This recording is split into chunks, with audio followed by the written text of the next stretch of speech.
Hello everybody, today I'm going to be showing you this Sylvania B2223 series category P street light. This was a fitting that was used on minor roads throughout Australia, well, probably back in the 80s, okay? Or maybe even the early 80s. So this particular fitting here is an 80 watt mercury vapour street light. Now I already have a video on this, but I'm going to be making a new video because a few things have changed on this since then. Now I got this thing back in 2016. That was when the Knox district changed from mercury vapour to LEDs. The LEDs that we got were Sylvania Street LED MK2s in the 22 watt, and a lot of those are now nearing a decade old and they are still doing good. So I've had this thing for essentially a decade now because it's now 2026, so that marks a decade since I got this. Now, this was being used on my street, and it was most likely there before I was even alive, so I didn't really see it get put on. Now, before I continue, I'm going to say that my last video I did on that, I got a lot of comments stating that I say the word okay a lot in my sentences. Okay, alright, now I don't know why I do that, I just do. So I'm going to try to resist doing that to avoid getting criticised for it. So, we're going to resist saying okay as much as I can. Alright, so let's take a look around this particular fitting. Well, before we do, I'll just say there were different variants of this particular fitting. One was one that had a circular, like a circular reflector around it, which was known as the Nostalgia series.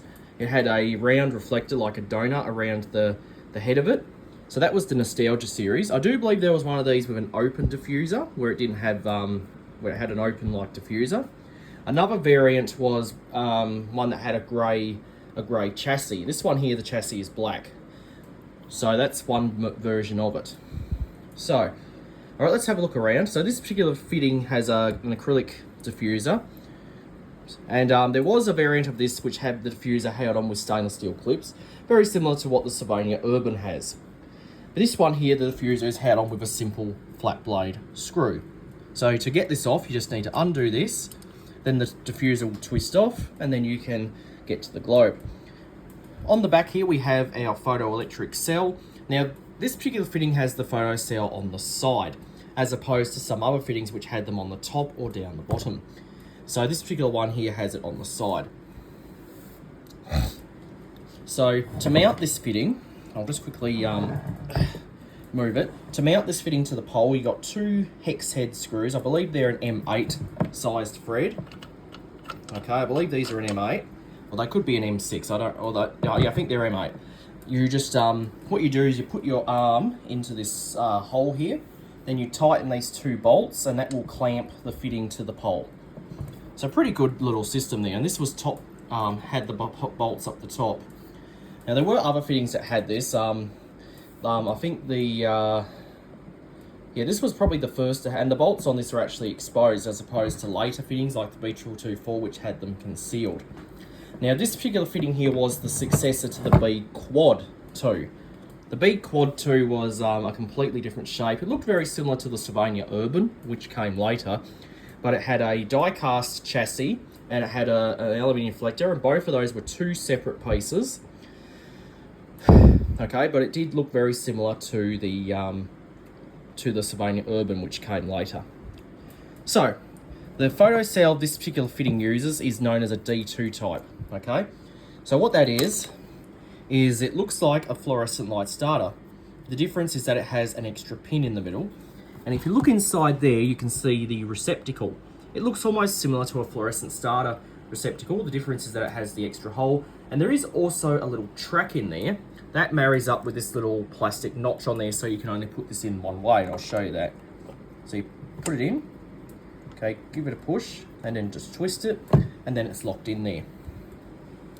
Now, I'll take this diffuser off, and I'll show you the globe and the reflector. So to take the diffuser off, you just back this screw off. You don't have to take it out all the way, you just got to back it off.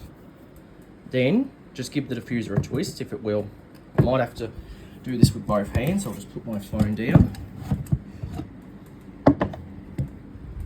And now the diffuser is off. And that's what the diffuser looks like. It looks almost similar to a flower pot in some manners. And you could buy them separately for in case one was broken or missing. You could simply purchase that. The Sylvania B2223, which was the successor to this, used the same diffuser. So inside here we have our 80 watt mercury vapor globe, and that's a genuine Sylvania globe. This globe is not original to the fitting. The original globe would have blown many years ago. This is just one that came with it. And I don't really know if they still make these anymore, because with LEDs taking over, I don't think you can buy these anymore. I'll have to take a look into that, because it's good to have a few extras. But I can run LED globes in this fitting, so I have done that before. Alright, so in this fitting we have this round plate, which covers up the control gear, and that plate is held on by these two little ribs here. So now when I got this, the plate was not painted white. It was originally just bare aluminium, so I painted it white to make it look nice and make it look more uniform. So what I'm going to do is I'm going to take the globe out. So this is our globe here, Sylvania 80 watt. The sad part about this, it's made in China. There you can see the arc tube, as you can see, and that little thing there that looks like a resistor is actually the starter for the globe. Unlike high pressure sodium and metal halide, the starter which have the starters in the fitting, this one has it in the globe. So all you need is just a simple ballast, and away you go. This globe has had some use on it. The arc tube is a little blackened, but it still works. All right, to get this plate out, you just need to depress this. So it's kind of hard to do one-handed, but you depress that and this whole plate comes off in your hand. As you can see, I might need to repaint it, but we'll worry about that later. So inside here we have our control gear assembly.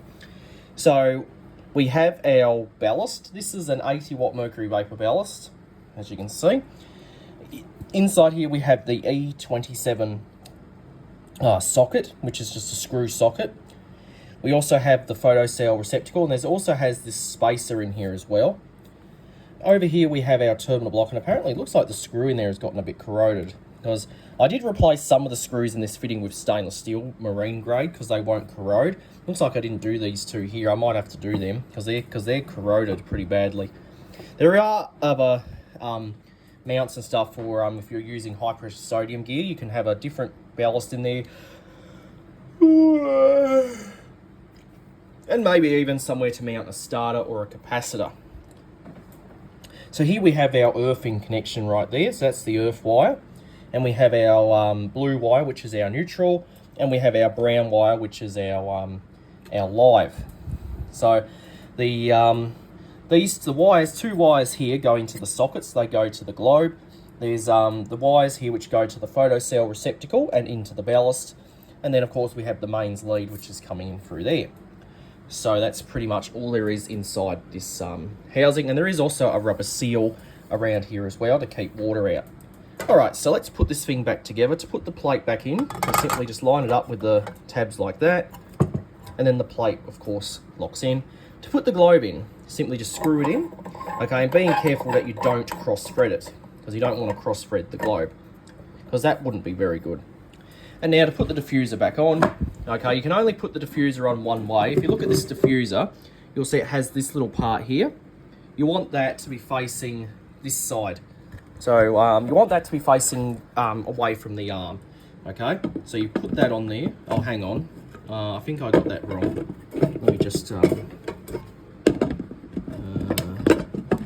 you got to get it on the right way, because otherwise it's not going to go on. No. Hang on a minute. What have I done here? All right, now it's on. So you line that diffuser up like so. You can see you have this little part here. You want that to be facing away from the opposite side of the armhole. You give it a twist, and then tighten the screw, and then the diffuser, of course, will remain in place. So now I'm going to fire this thing up. Okay, it's going to take some time to warm up because it is a mercury vapor lamp, just like that thing there. All right, so we're going to fire it up and we're going to see how it works. First, I need to take this photocell out because otherwise the light will cut out. So let's fire it up. Here we go. Here we go. Been a while since I've fired this thing up. I'll turn this off so you can see it a bit better. Now when you turn on a mercury vapour light, they put off a bit of a pinky glow when you start. But on camera it looked kind of white, but it is a pink colour. And now the light is starting to warm up. It is now turning white. And now another thing I should mention, that these lights, they do get very hot during operation, so you want to be careful. So if you're changing the globe or whatever, you want to make sure that the light is off and has cooled down, because otherwise you can burn your hand very badly. That's the same with any other HID fittings, the same with that, and of course that. They get very hot during operation. Now this particular fitting here, you could also get it in high pressure sodium, and I do believe you get it in metal halide, which I believe was 70 watt variants. This is an 80 watt mercury vapour fitting. So these were pretty common back in the 80s. They were, they joined up with some other fittings, I think, to replace the old F20T12 street lights like the Ferguson Zodiacs and the Greendales before I was even alive, because that's when mercury vapour HID took over. It was in the 80s. So we switched over to mercury vapour and metal halide and even high pressure sodium street lights. But even then there were actually HID lights available. There was low pressure sodium, also known as SOX or SOX. Okay, those were available back in the day as well. Those are pretty much obsolete now. I don't think you can get them anymore. They're very rare. I would like to have a low pressure sodium light, but they're extremely rare. They're as rare as anything. Now that's warming up. It's getting a lot brighter now. So I still remember when this light was out on my street when I was in primary school. I used to, sometimes when I was young, at night time, Mum and I would drive and I'd see this thing running. But it sure was nice of me to save it from scrap and bring it in my light collection rather than it going for scrap. So that's what would have happened to all these when the streetlight engineers swapped them out after they'd done their job. They would have sent them straight to the scrap heap.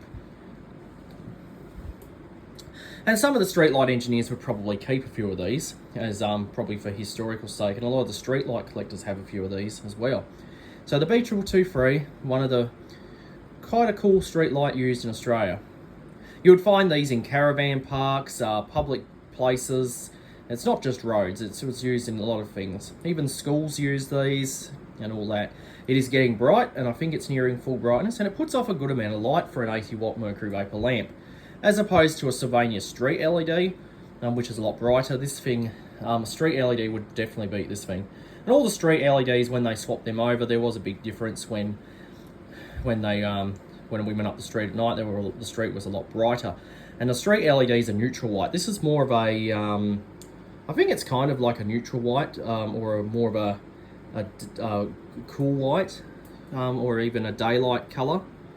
But mercury vapour lamps, they put off more of a white colour. The metal halide puts off more of a neutral white, as their high pressure sodium puts off an orange light. Alright, I think that's at full brightness. So let's have a look around the room and see how it's lighting it up. As you can see, it actually does quite a good job at lighting up the room. So these would probably be good to use as a work light, but you do have to wait for it to warm up. So if I were to use this as a work light, I'd probably just stick an LED globe in it and be done with it. But it's doing a pretty good job at lighting up the room very, very well. So the Sylvania B2223. Now, this was, like I said, it was the successor to the B Quad 2 and the predecessor to the Sylvania B2224. It's a real shame that these are obsolete, but things are changing, because these are old technology and they don't use them anymore, because LED is the thing now. Well, before LED, we had T5 fluorescent streetlights like those right there, like the Pier Light Green Street and the Streetworks. So now that's at full brightness.